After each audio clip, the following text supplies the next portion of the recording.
자, 지금부터는 김진 기자와 함께 정말 요즘 뭐 뉴스에서 뭐 이재명만큼이나 화제가 되고 있는 인물입니다.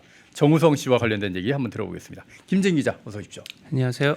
자, 갑자기 정우성 씨가 떠올랐는데 이 혼외자 논란. 저는 그냥 가라앉을까 생각했는데 이거 점점 커지는 것 같아요. 사실 이재명보다도 더 큰 어떻게 보면 전 국민적 이슈가 아닌가 싶을 정도예요. 그래서 뭐 기사들 같은 거 이제 막 쏟아지고 있는데 이제 언론계에 있는 사람들하고도 얘기를 해보면 가장 이제 이슈가 정우성인 것 같다. 요즘은 뭐 그런 말까지 나오거든요. 그래서 이제 오늘까지 이 나온 것들 하나하나 정리드리면서 이게 사회적으로 지금 어떠한 그러면 쟁점인 것인가에 대해서도 오늘 좀 여러분께 정리해드리고 마무리를 하려고 합니다. 먼저 보시면 저기 이제 오늘 기사인데요. 모델 문가비와 사이에서 이 혼외자 출산 소식이 알려진 뒤로 무책임하게 여러 여성들과 동시에 교제를 해온 거 아니냐라는 이런 이 지탄을 받고 있는 이 배우 정우성. 지금 이제 저 기사 보시면 저 사진 어느 영화의 한 장면 스틸컷인지 여러분 잘 아시죠? 바로 이 1000만 영화가 된 서울의 봄. 역사 왜곡 영화죠. 지금 이제 그 정우성이 29일에 이제 청룡 영화제가 열립니다. 그 참석 여부를 놓고 고심 중인 것으로 이제 오늘 전해졌다는 그런 소식인데요. 이 정우성 소속사에서 이 26일 오늘 이 정우성이 참석을 안 할 거다라고 나오니까 그게 아니다라고 하면서 참석 여부에 대해서 고심 중이다라고 이렇게 정정을 하면서 이 혼란이 좀 이어진 겁니다. 그래서 이 청룡 영화제, 이 영화제 측과 지금 논의 중에 있다. 괜히 참석해서 더 영화제에 누를 끼치고 혼란을 그 현장을 더 혼란으로 만드는 거 아니냐. 지금 저게 정우성이 만약에 참석하면 첫 공식 석상이 되는 거기 때문에 저거에 대해서 이제 뭐 그 언론이 매스컴이 사실 지금 저 혼외자 논란에 집중하지 않겠어요. 네, 그렇기 때문에 이런 여러 가지를 놓고 봤었을 때 지금 고심하고 있는 거지 불참을 통보한 건 아니다. 뭐 이런 입장이 나왔어요. 지금 바로 저 영화의 정우성 모습 여러분들 보고 계신데 이 서울의 봄에서 이태신 장군 역을 맡아서 열연을 펼쳐서 이번에 저 청룡 영화제의 나무주연상 후보 자격으로 지금 초청이 된 그런 상황입니다. 그렇군요. 그래서 이 황정민, 이 민두광이라는 역할로 나왔잖아요. 그래서 지금 황정민하고 함께 지금 이 나무주연상에 나란히 올라 있는 그런 후보여서 이 나무주연상 후보이기까지 하는데 참석을 하잖아요, 원래. 근데 이제 이번에 워낙 이 혼외자 논란이 상당하기 때문에 지금 이 참석 여부에 대해서도 결정을 빨리 내리지 못하고 있는 그런 상황이다. 이제 지난 24일에 이 소속사 측에서 문가비가 최근에 낳은 아들 이 친부는 정우성이 맞다라고 인정을 해서 보도가 쏟아졌고요.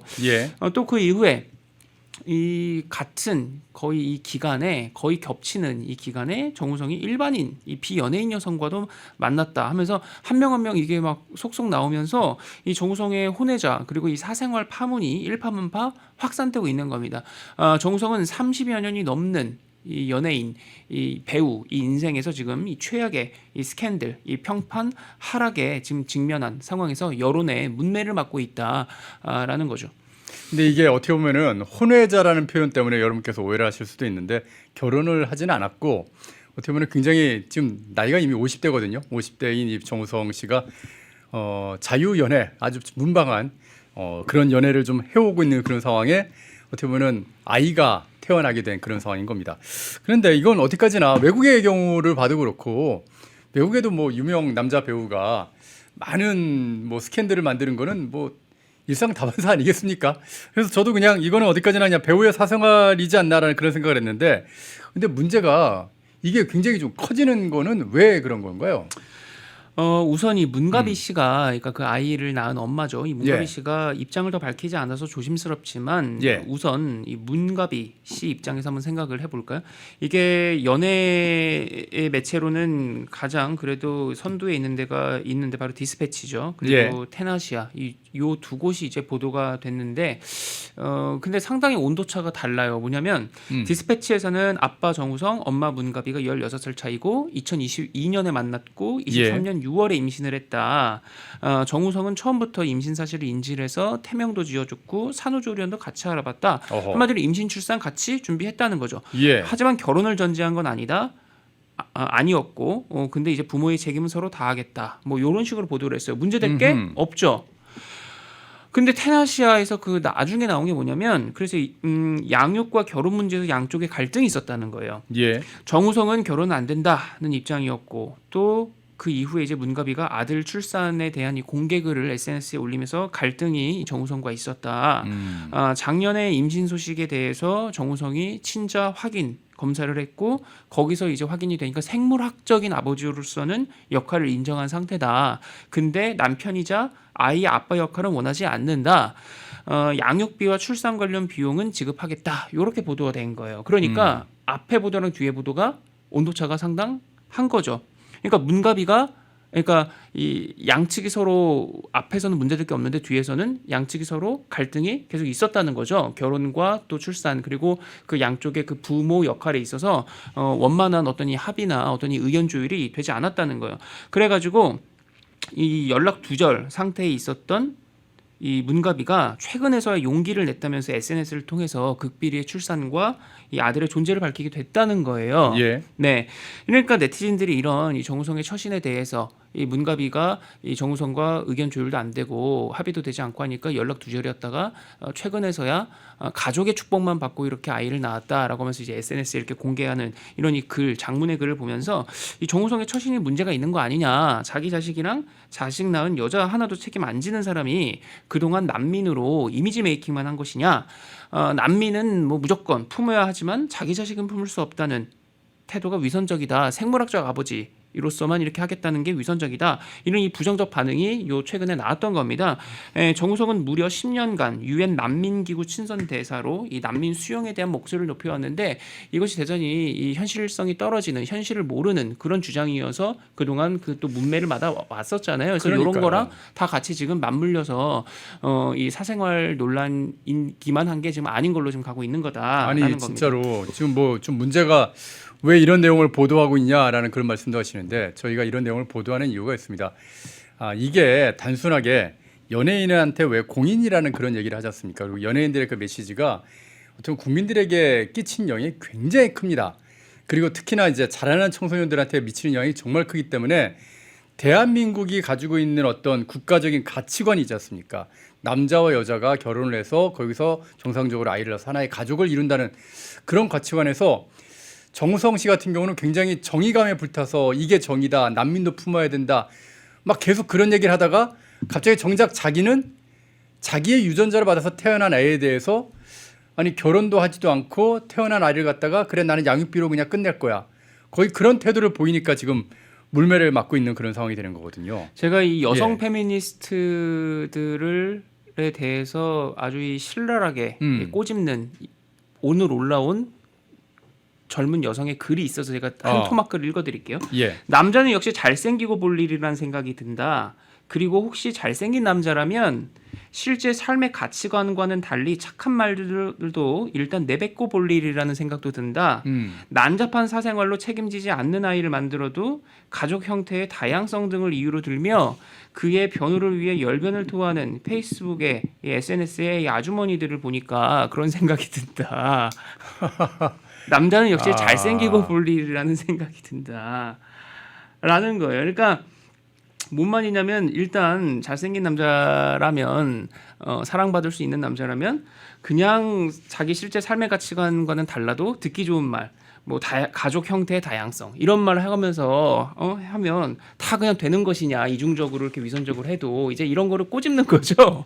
그러니까 이게 사회적인 이런 여러 가족 형태의 다양성 뭐 난민 문제부터 해서 내뱉어 왔던 사람이 바로 이런 걸 하니까 그리고 이제 특히나 지금 저거는 바로 이제 제가 뭐 잠시 뒤에 뭐 끝에 한 말씀 드리려고 했는데 이 미혼모 입양아 캠페인에도 참여했었던 정우성의 모습이거든요. 미혼모 캠페인에 나왔어요. 어떻게 보면 자기가 미혼모를 만든 거잖아요 이번에. 미혼모를 만들었네. 예. 그리고 지금 이제 저 매체에서는 알파치노도 그렇고 휴그랜트도 그렇고 헐리우드에서는 이거 흔한 일이야. 예. 라고 어떻게 보면은 정우성에 대해서 뭐라 그럴까요? 이렇게 좀 약간 옹호를 하네요. 그렇죠. 예. 그런 건데. 이런 펜앤드마이크 보도가 있었어요. 2020년 77회 골든글로브 시상식 사회를 맡았던 이 리키 제바이스, 영국 출신 코미디언인데 이 사람이 저 시상식 진행을 맡았어요. 당시에 아주 욕설까지 섞어가면서 이 서양 문화 특유의 이 욕설까지 섞어가면서 이 제대로 비틀었어요. 뭐냐면 현실에 대해서 제대로 알지 못한 연예인들이 왜 시상식장에 올라와서 상이나 받고 꺼질 것이지 왜 정치적인 발언을 늘어놓냐. 메릴 스트립이 트럼프가 17년에 당선됐을 때 장시간 동안 서가지고 그거에 대해서 부당한 막 연설하고 했었을 때 막 그 현지 비판도 나왔었거든요. 그러니까 왜 니네 현실에 대해서 알지 못하고 20대 그 20대 그 친구들보다도 더 모르고 니네 뭐 공부를 하기를 했어. 현실에서 니들이 뭘 알아. 연예계 생활만 좀 했지. 근데 왜 뭘 세상에 대해서 안다고 짓거리냐. 상 받고 땡큐 갓 하고 그냥 꺼져라 라고 해갖고 그때 이 폭스와 함께 저 주목을 받았었거든요. 그러니까 이 인기 영합적인 이 좌파 연예인들의 이 공적 발언들이 과도했기 때문에 그거에 대한 당시 리키 제바이스의 발언이 호응이 있었던 것입니다. 국내에서도 그렇고요. 이 대중영합적인 이 싸구려 발언들 많았잖아요. 그래서 저 당시에도 국내 연예인들도 SNS 커뮤니티에서 많이 소환이 됐었어요. 김재동 같은 경우는 대표적으로 뭐죠? 사드 반대 선동했었잖아요. 그거 상당히 도를 넘었었죠. 그리고 김민선이라는 여배우 기억하시나요? 김민선은 바로 광우병 파동 때 그 시류에 영업해가지고 미국산 쇠고기 먹느니 청산가리를 입에 먹겠다. 청산귤이란 별명을 얻었죠. 그래놓고서는 나중에 이 배우가 미국에서 미국산 쇠고기로 만든 패티가 들어간 그 햄버거를 맛있게 먹는 장면이 공개돼가지고 비판받았죠. 정우성은 어땠나요? 정우성은 저 이명박 디스했죠.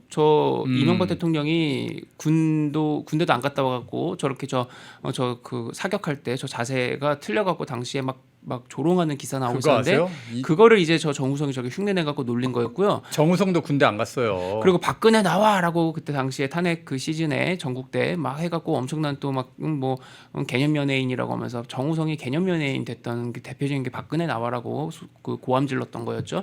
그리고 이제 저 17년 12월 기사인데 또 KBS 정상화를 바란다라고 하면서 저 KBS가 당시 이제 박근혜에서 문재인 정권으로 넘어갈 시절에 저 KBS 노조의 움직임에 적극 동조 찬성하면서 저렇게 KBS 정상을 바란다라고 저렇게 한 바가 있어요. 그래가지고 이제 정우성의 저런 거에 대해서 당시에 저 리키 제바이스의 저 헐리우드 시상식에서의 발언, 당시 이제 정우성이 저렇게 KBS 노조 편들었던 그 방송 장악 편들었던 것도 저 비판 받았었어요. 정우성이 저렇게 떠들어가지고 지금 KBS가 문재인 정부 시절에 어떻게 됐느냐, 민노총 산하의 KBS 언론 노조가 KBS를 어떻게 만들었냐, 정권 선전 선동의 나팔수, 김정은 홍보 방송, 민노총의 기관 방송이란 이런 최악의 오명도 썼고 또 KBS 시청률 어떻게 됐죠? 하락했죠. 그리고 천문학적인 적자가 눈더미처럼 불어나섰죠. 그러니까 이런 이 후유증들 이런 거에 대해서 정우성은 그러면 과연 이게 지금 KBS의 정상화라고 얘기할 수가 있는 거냐? 그러니까 이런 이 연예인들이 대체 왜 이렇게 인기 영합적인 싸구려 정치 발언, 이 사회 발언을 이런 이 공적 발언들을 책임도 지지 않으면서 공적 책임도 지지 않으면서 이런 공적 발언들을 저렇게 인기 영합적으로 저렇게 책임지지 못할 얘기를 너무 많이 한 거예요. 그렇죠. 그러니까 진짜 개념 연예인이라고 하면 연예 활동도 하면서 지적으로나 그다음에 이런 여러 가지로 공부도 하고 수련도 하고 이제 이런 사람들이 개념 연예인인 것이지 지금 이거는 이제 끝으로 준비한 기사인데 연예 관련 매체들에서도 이제 저렇게 국민 여론도 어두워지고 좋지 않게 돌아가고 저렇게 정우성에 대해서 상당히 우호적이었던 그런 이 연예 관련 매체들도 이제 저렇게 제목을 달아가지고 뽑아내고 있는 것이다. 그러니까 18년에 미혼모 위한 캠페인에 참여했던 정우성. 이 정우성은 친부로서의 책임감을 다하겠다고는 했지만 이 문가비와 관계에 대해서는 어쨌든 단호하게 선을 긋고 있는 거는 이제 어느 매체를 보더라도 확인되고 있는 그런 기조거든요. 그러니까 연인 사이도 아니고 결혼할 계획도 없다는 거죠. 오케이 사생활이다. 오케이라는 겁니다. 근데 문가비가 이제 공개적으로 미혼모가 됐음을 또 뜻하는 셈이지 않습니까? 그러니까 결혼도 안 할, 잠깐 만날 여자를 무책임하게 피임도 안 하고 임신시키고서는 미혼모 만들었다는 비판이 나오는 그런 것이고요. 오랜 시간 대중에게 보여줬던 신념, 태도에도 어긋난 이런 모순적 행보가 아니냐라고 하면서 비판적 여론이 계속 나오고 있는 것이어서 앞서 이제 정우성을 포함한 김미환이, 김재동이니, 김규린이, 가수 이효린이부터 해가지고 주로 이제 친민주당 좌파 성향의 이런 연예인들, 아무래도 그런 성향의 연예인들이 많잖아요. 이재명 따라다니고 그래가지고서 지금 그 공천 받아서 국회의원 하고 있는 그 마양가 뭐 있지 그렇죠. 않습니까? 예. 네, 뭐 배지까지 달았죠. 그러니까 그런 연예인들의 평소에 저런 이 공적인 발언들에 대해서 공적 책임도 지지 못할 그런 거에 대한 이 비판까지도 지금 함께 터져 나오는 그런 상황이다라고 여러분께 정리해드릴 수 있겠습니다. 마야가 아니라 리아라고 그러시는군요. 네네네. 예, 정정하겠습니다. 리아입니다. 리아네요. 네, 예, 예. 네, 죄송합니다. 조국혁신당인가 예. 그렇죠, 비례. 예. 네, 그렇습니다. 아이고 참 하여튼 연예인들은 어떻게 보면 뭐 국민들에게 즐거움을 주는 그런 역할 아니겠습니까? 근데 딱 그 정도 수준에서 국민들과 공감대 정도쯤에 형성해서 얘기를 해야지. 그리고 자기가 이렇게 뭐 난민을 위해서 일을 하고 그리고 뭐 미혼모를 위해서 그렇게 뭔가 활동을 하고 거기에 발언을 그렇게 세게 했으면 최소한 좀 그 자기가 했던 발언을 그거는 광고 때문에 어쩔 수 없었어요. 뭐 그런 얘기를 하는 건 좀 약간 너무 비겁한 건 아닌가 그런 생각도 해봅니다. 자, 자기 말에 자기가 보도한 내용에 책임을 지는 저희는 그런 언론사가 되면 될 것 같고요. 그리고 연예인들도 자기 말에 좀 책임지는 딱 그 정도 수준까지만 모습만 좀 보여줬으면. 그러니까 개념 연예인이라는 말 자체가 얼마나 웃기는 예. 신조어인 건가를 생각해보게 되는 거죠. 과연 개념 연예인에게 개념이란 있는 것인가? 예. 를 생각해보는. 네. 그래놓고서는 역사 왜곡 영화 나와가지고 그 영화 빅히트다니까 뭐 창조 창작의 영역인데 그걸 비판하지 마라 뭐 그런 얘기 나오고 이제 있고 참. 일단 자기네들이 책임질 상황에서는요 도망가는 거 그건 어떤 좌파들의 어떤 종족적인 어떤 특성은 아닌가 그런 생각도 좀 해봅니다. 자, 김진 기자와 함께 요즘 한참 이슈가 되고 있는 정우성의 실체에 대해서 한번 제대로 들어봤습니다. 김진 기자 잘 들었습니다. 감사합니다. 모두가 숨죽이고 침묵하던 시절 펜앤마이크는 앞장서 자유와 민주를 외쳤습니다. 자유파 정권 탄생을 위해 싸웠습니다. 2024년에도 펜앤마이크는 쉼없이 달려갑니다. 민주주의 체제수호의 선봉이 되겠습니다. 왜곡된 대한민국 역사를 바로 세우겠습니다. 2024년에도 펜앤마이크를 응원해 주십시오.